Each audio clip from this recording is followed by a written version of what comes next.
Jadi pada dasarnya kejaliman itu tidak perlu dipertahankan dan dia harus diputus.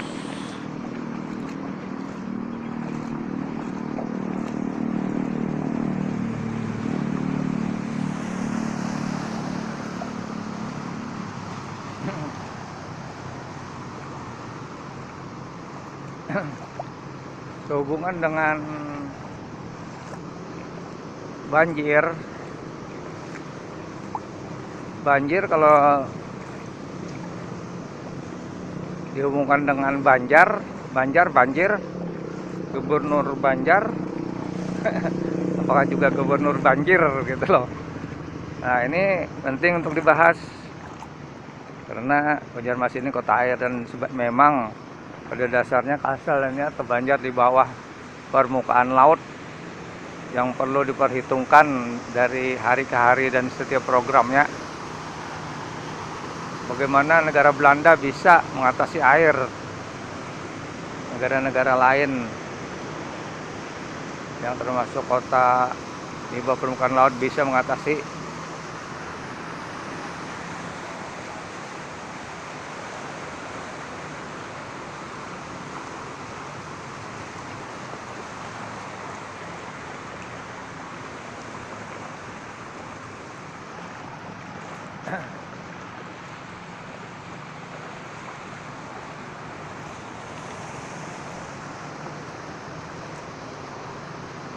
Jadi ada calon gubernur yang mengatakan tauhid,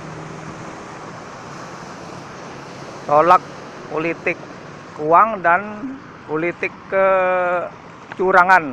Nah, itu bagus sekali untuk introspeksi rakyat Banjar ke depannya di dalam hal kebahagiaan ini.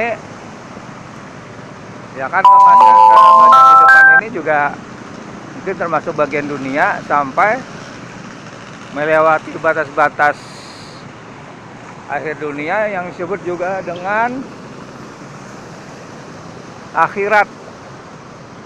Apalagi kalau benua Banjar ini adalah berbudaya Islam, membangun budaya dan peradaban Islam.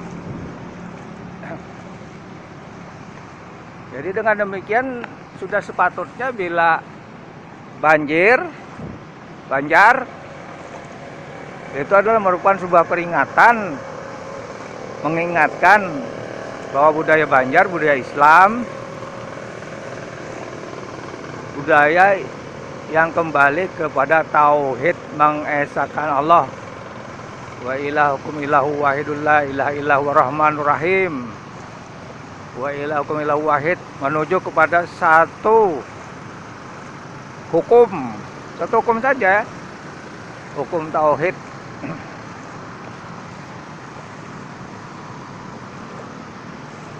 Jadi kalau ada yang berpendapat memang untuk menciptakan budaya Banjar ini, dia harus pertama dalam hal melihat hukum dan budaya, maka dia harus mengkaji dulu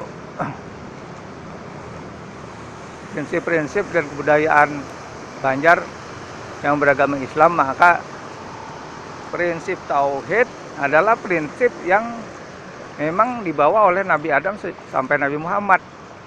La ilaha illallah, tidak ada Tuhan selain Allah. Dari zaman Nabi Adam, wa Adam Rasulullah, pada Nabi Nuh, Nuh Rasulullah, Ibrahim Rasulullah, Nabi Isa Rasulullah, Nabi Muhammad Rasulullah. Semuanya tidak bisa terlepas daripada ajaran tauhid pada setiap zamannya.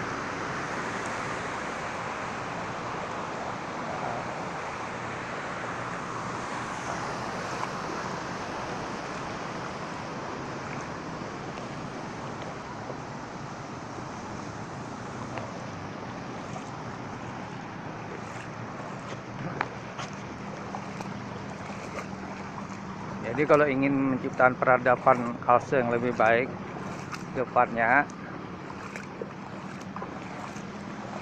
atau budaya Banjar, maka kembalilah kepada tauhid, mengesahkan Allah yang menjamin dunia dan akhirat dan merupakan ajaran utama dari para nabi, karena mereka selalu membawa kalimat la ilaha illallah. Walaupun berbeda-beda rasul, pada zaman ini memang zaman Rasulullah SAW.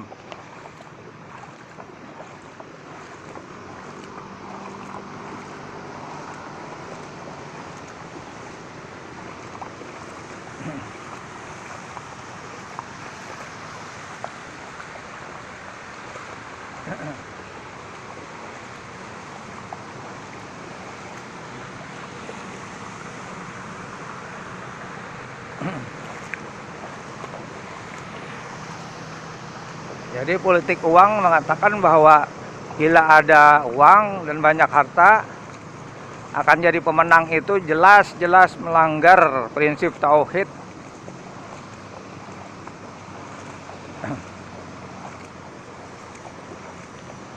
Karena tauhid berarti tidak ada Tuhan. Apakah dia menuhankan harta, benda, anak, kekuasaan,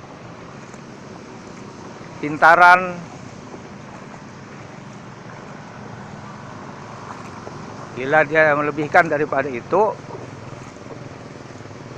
tanpa banyak berzikir pada Allah, maka dia adalah musyrik. Karena banyak juga disebutkan bahwa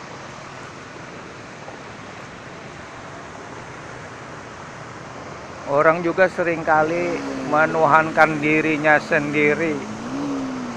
Dirinya sendiri adalah akal dan pikirannya yang melihat kemampuannya. Padahal semuanya adalah pinjaman. Seperti Fir'aun mengatakan dirinya Tuhan karena bisa membunuh, bisa menghidupkan. Artinya kalau dia membiarkan artinya hidup. Bila dia marah dia hukum. Dan dia mengatakan dirinya itu Tuhan.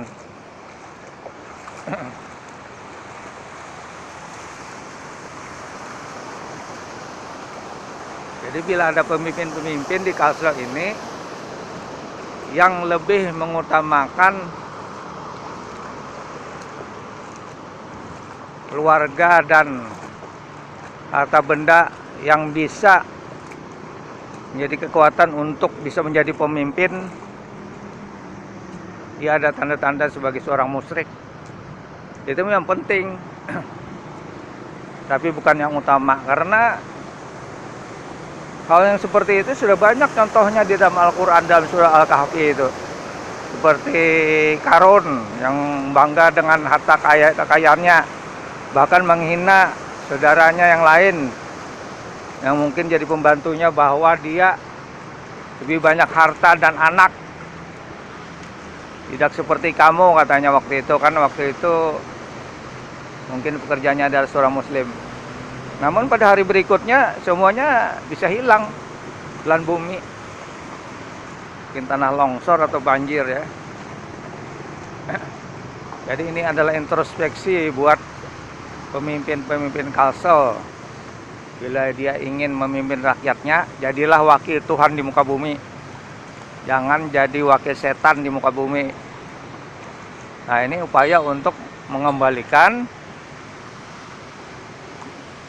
budaya Banjar dan peradaban Banjar. Ittaqullaha haqqa tuqatih wa la tamutunna illa wa antum muslimun. Takwalah dengan sebenar-benar takwa dan janganlah kamu mati kecuali sebagai orang beriman. Karena mungkin saja sekarang ini banyak orang yang beriman, namun ketika detik-detik kematian, 1 hari sebelum kematian, dia jadi kafir, jadi tidak beriman. Karena apa? Masalah kebiasaan. Kalau kebiasaan mengatakan bahwa uang dan harta benda serta anak-anak adalah hal-hal yang menentukan dalam kehidupan, dan bahkan bisa dikatakan Tuhannya di dunia ini, walaupun dia ada pernah mempelajari bahwa Tuhan itu adalah satu, namun kebiasaannya di dalam kehidupan dalam hal berdebat dan berbicara dia hanya menggunakan uang dan harta serta keluarga, mungkin itu yang akan datang pada hari-hari saat kematian. Ingat loh, pada hari-hari saat kematian, amal-amal itulah yang akan datang sebagai bukti-bukti apa yang sebenarnya kita amalkan di dalam perjalanan hidup kita ini. Jadi berhati-hati terhadap amalan-amalan yang tidak baik, karena dia akan kembali mengunjungi Anda pada saat-saat Anda kematian.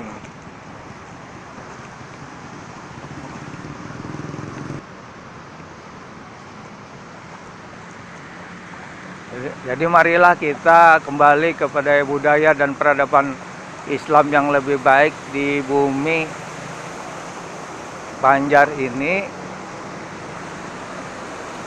karena itulah identitas kita selama ini. Dan jangan sampai liberalisme, paham-paham liberal bisa merusak-rusak fondasi budaya kita, dan jangan sampai komunisme, artinya bersifat umum saja dan apa yang nampak dan nyata yang diperlukan manusia itu saja yang menjadi amalan. Jangan sampai merusak Islam dan kepercayaan kepada Nabi Muhammad SAW sebagai pembawa Al-Quran.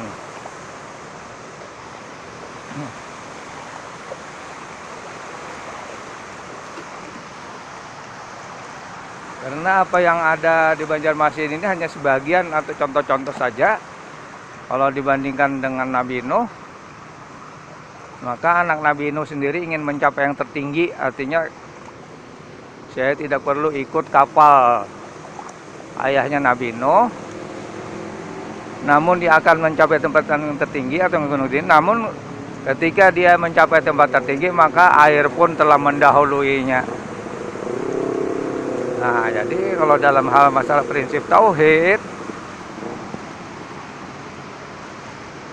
kadang-kadang diri sendiri dengan istri, dengan anak, dengan saudara bisa berbeda-beda, dan itu yang dilihat hanyalah apa sih pendapat Anda sesuai dengan akal dan pikiran Anda dan putusan Anda yang selama ini Anda punya akal, punya hati, dan bisa membaca wahyu Tuhan Sallallahu Alaihi Wasallam.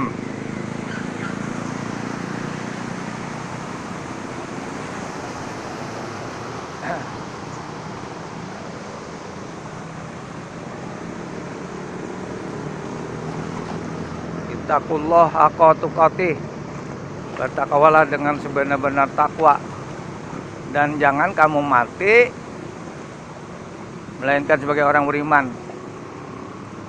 Apakah saya, Anda, dia, atau mereka bisa memastikan bahwa mati di dalam beriman kepada Allah? Apakah Anda bisa memastikan?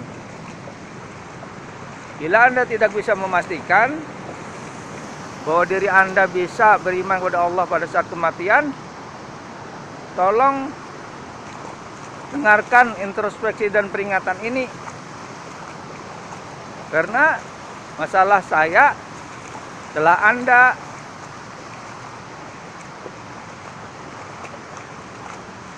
masalah kami, dan masalah mereka adalah sama saja.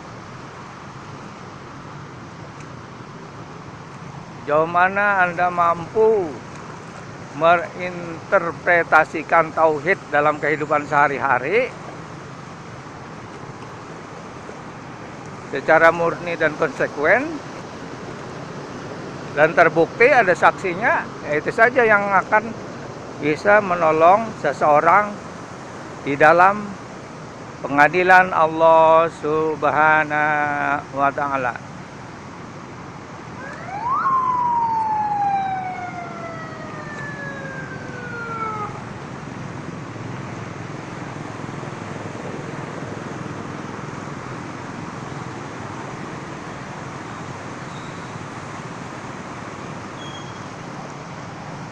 Maka oleh karena itu, bila banjir ini pernah datang pada hari ini, jangan berharap besok dia lebih kecil.